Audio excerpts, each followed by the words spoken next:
Hi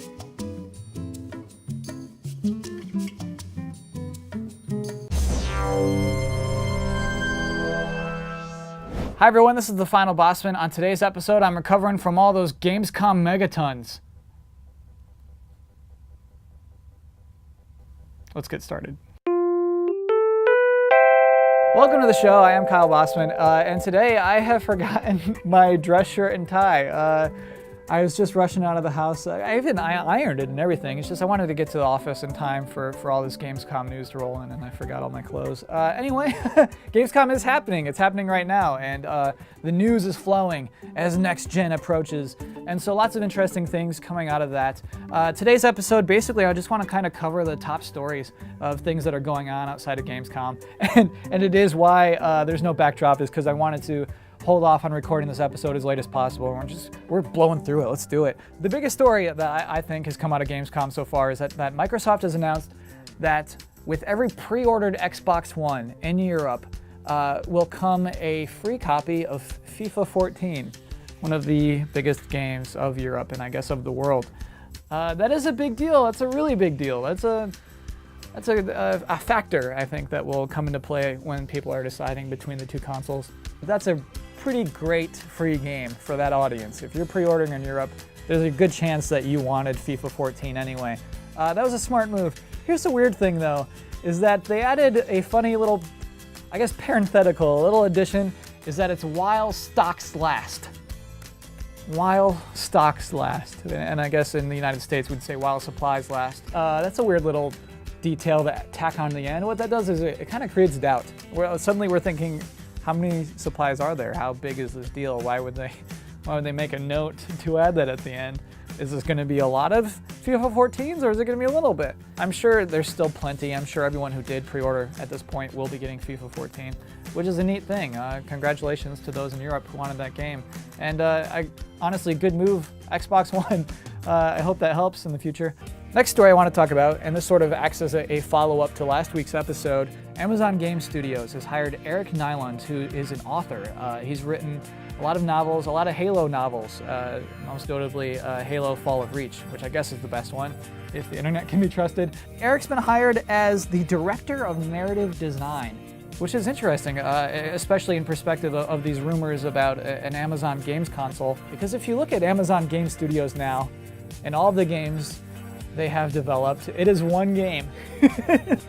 Air Patriots is the sole game out of Amazon Game Studios. So yeah, this looks like a fast food game. But if Amazon Game Studios is hiring a director of narrative design who has worked on Halo books, I feel like they're looking to create something more than Air Patriots. It might seem to suggest that maybe they're hoping to make larger scale games with stories that matter. And so if we take a look at our Amazon ruining the video games industry threat chart, looks like we're gonna have to bump them down from high to elevated. So congratulations, Amazon. I'm a little less scared of you this week. Next story I want to talk about, PlayStation 4's release date is November 15th, which is funny because there were a lot of rumors leading up to this point that the PlayStation 4 would launch on October 15th. And a lot of us bought into that. I'll tell you a secret. We had a meeting last week here at GT where we were planning our schedule based around the PlayStation 4 launching on October 15th. A lot of people accepted that, I think because the PlayStation 4 is very far along. And to be honest, I think it could have launched on October 15th. I think that Sony just didn't want to. Well, to explain to international viewers, the month of November is a crazy one for the US in that we like to spend during that month. We become ravenous buyers in the month of November. And so I think that Sony wanted the PlayStation 4 to be a part of that. So when we go nuts on our spending, because we love our family so much, we just want to give them great gifts. They want to be a part of that, they want to be a part of that, not just that spending, but that excitement, and to launch your console amongst all of that. Oh, we gotta get it. Oh, it's gotta be the #1 Christmas present. I think is a good idea. And so, while the PlayStation 4 could have probably been in our hands October 15th, it is probably more financially responsible to launch it on November 15th. And if you are in Europe, November 29th. Lastly, Sony had a Gamescom press conference, which had a lot of hype going in. and probably, you know, it was good, but I don't know if it matched the hype levels that I think a lot of us assumed it would.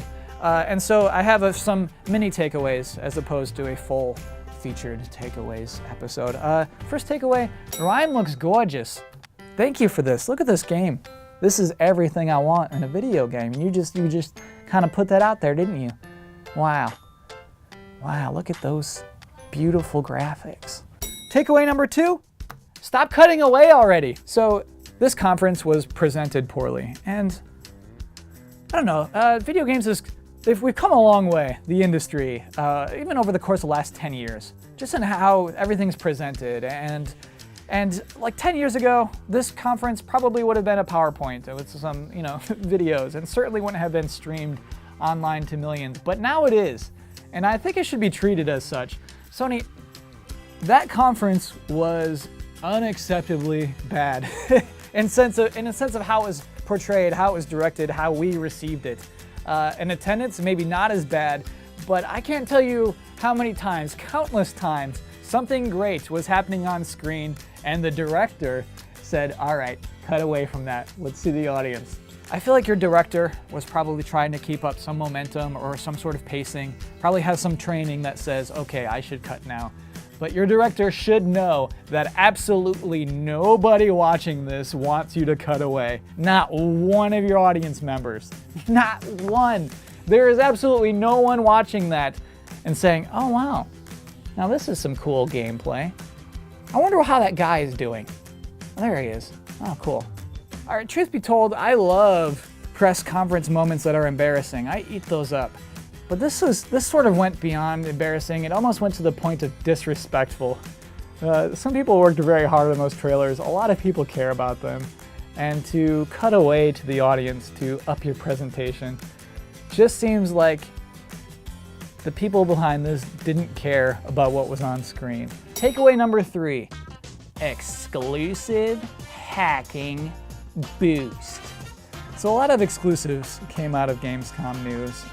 Plants vs. Zombies, Garden Warfare, that's going to be exclusive to the Xbox One when it launches.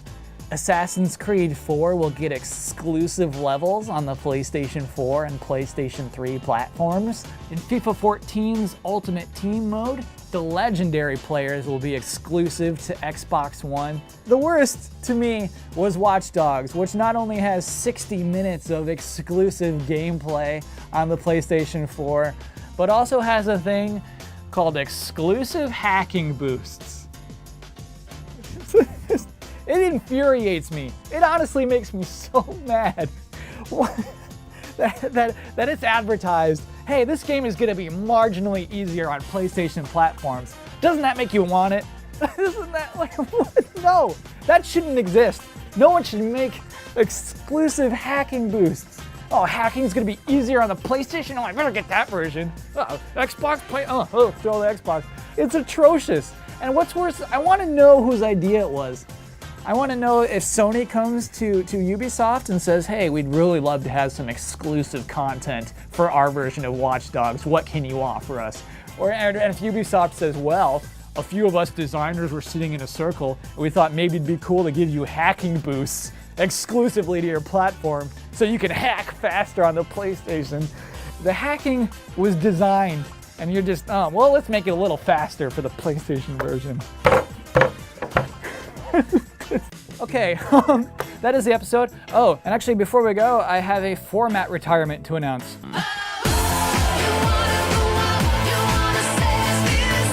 And so, if you watched a lot of this show, you'll notice that half the episodes are called Mini Bosmans and half are called The Final Bosman. That's gotta end. Let's cut that out. Henceforth, every episode of this show is called The Final Bosman. There's gonna be 52 episodes in the year. Like, give me a break. What do you want from me? Anyway, I feel like it's just simple to call them all The Final Bosman. And so, henceforth, they are all The Final Bosman. If you are on Twitter, you can find me at Kyle Bosman. And that is the episode for this week. Thank you for watching. Goodbye.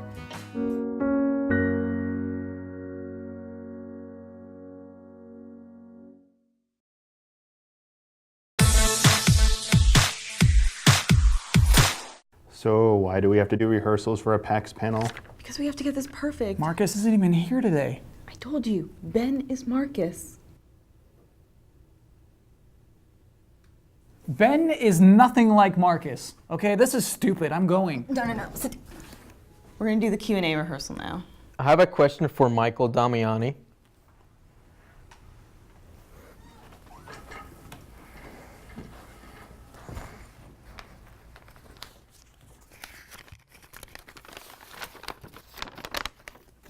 Why are you so bad at Super Metroid? Just go away, troll. You can't even mock ball correctly. You miss half your wall jumps. You go can't away, shine troll. spark the way it's supposed to be done. Why do you even call yourself the king of pop fiction? Whoa, hey, come on. Good God. I just have to say something.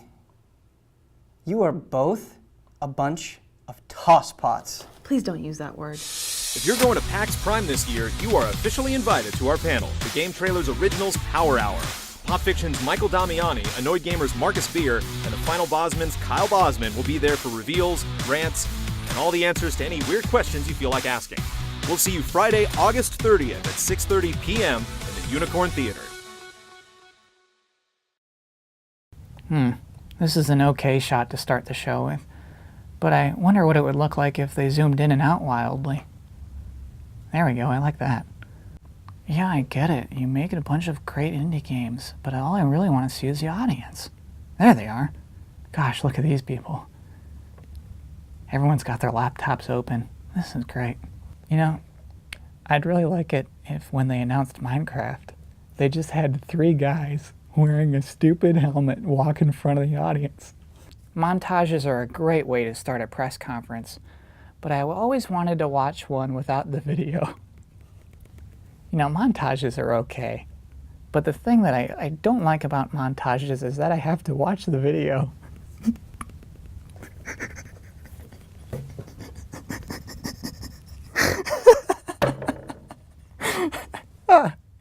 I wish that I could just hear the montage.